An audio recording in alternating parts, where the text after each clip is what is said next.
ఈ ప్రాజెక్ట్ వల్ల ఇది పూర్తి చేసుకుని నదుల అనుసంధానం చేసుకోగలిగితే ఈ రాష్ట్రానికి కరువు అనే మాట లేకుండా చేయొచ్చనే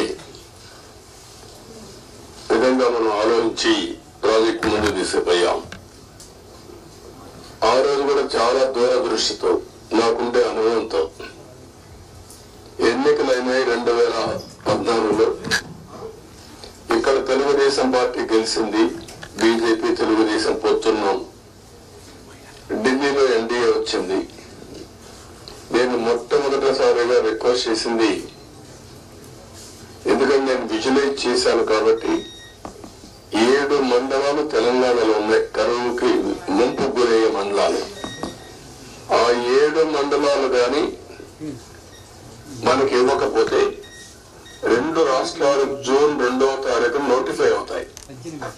నోటిఫై అయిన తర్వాత మళ్ళీ అసెంబ్లీకి ఆ రాష్ట్రాలు ఒప్పుకుంటే తప్ప ఇది సాధ్యం కాదు. అందుకనే పట్టుబట్టి నేను 7 మండలాలు ఇవ్వకపోతే నేను ప్రమాణ స్వీకారం కూడా చేయను, ఇలా పోలవరం ప్రాజెక్ట్ కాదు అనే ఉద్దేశంతో నేను పట్టుబట్టి ఫస్ట్ కేబినెట్ చరిత్రలో ఎన్డీఏ 2 అసెంబ్లీలో మామూలుగా మెంబర్లంతా కూడా ఓట్ తీసుకున్న తర్వాత రెగ్యులర్ బిజినెస్ స్టార్ట్ అవుతుంది. మినిస్టర్స్ ని స్వేరింగ్ ఇన్ చేసి ఎంపీ ఓట్ తీసుకొని రెగ్యులర్ బిజినెస్ స్టార్ట్ అవుతుంది. అలాంటిది ఆర్డినెన్స్ ద్వారా ప్రెసిడెంట్ ఆఫ్ ఇండియాను కన్విన్స్ చేసి కొత్త ప్రభుత్వం ఆర్డినెన్స్ ఇవ్వాల్సిన అవసరం ఉండదు, ప్రెసిడెంట్ కూడా ఒప్పుకోడు. ఈ యొక్క అత్యవసర పరిస్థితిని ఆయనకు నచ్చజెప్పి ఒక కేబినెట్ మినిస్టర్స్ వెళ్ళి నచ్చజెప్పి తర్వాత కేబినెట్ పెట్టి ఈ యొక్క తీర్మానాన్ని పాస్ చేసి ఆర్డినెన్స్ తీసుకొచ్చి అది యాక్సెప్ట్ చేసిన తర్వాత పార్లమెంట్ సమన్ చేశారు. దానివల్ల 7 మండలాలు మనకు వచ్చాయి. ఆ 7 మండలాలు వచ్చాయి కాబట్టి మనం ప్రాజెక్టు కట్టగలిగాం.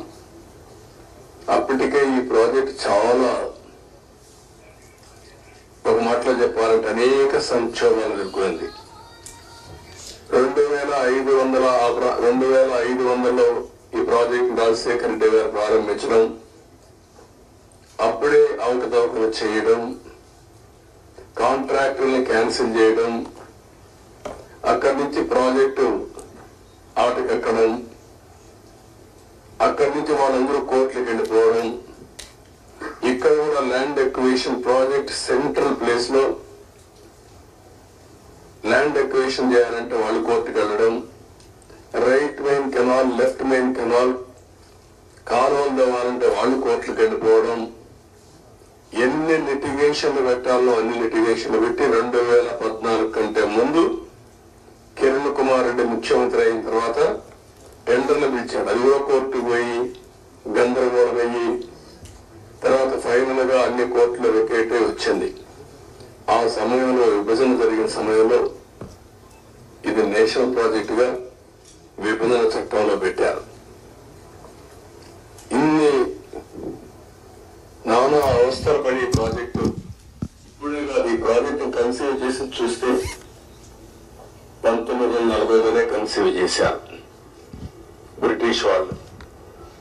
అప్పటి నుంచి ముందుకి వెనక్కి రావడం, అప్పుడు కూడా 300 టీఎంసీ నుంచి 700 టీఎంసీ ఇంకా హైట్ కూడా పెంచి కట్టాలని చెప్పి అనుకున్నారు.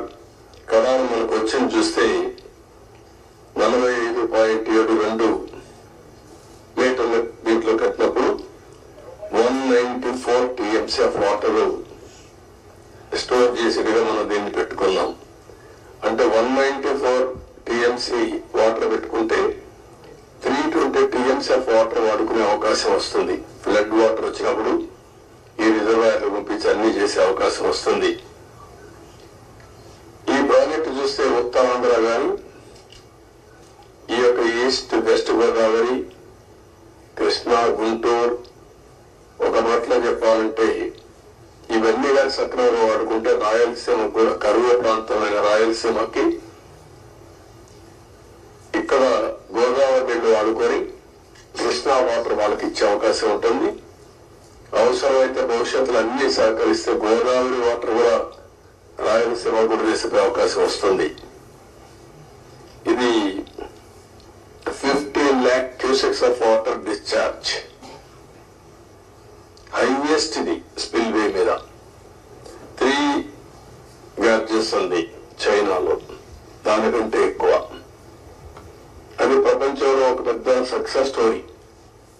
అక్కడ కూడా ఇదే రివర్ మార్చారు, అతిపెద్ద ప్రాజెక్ట్ పెట్టారు, మనం మాట్లాడుకుంటాం. దానికంటే ఎక్కువ వాటర్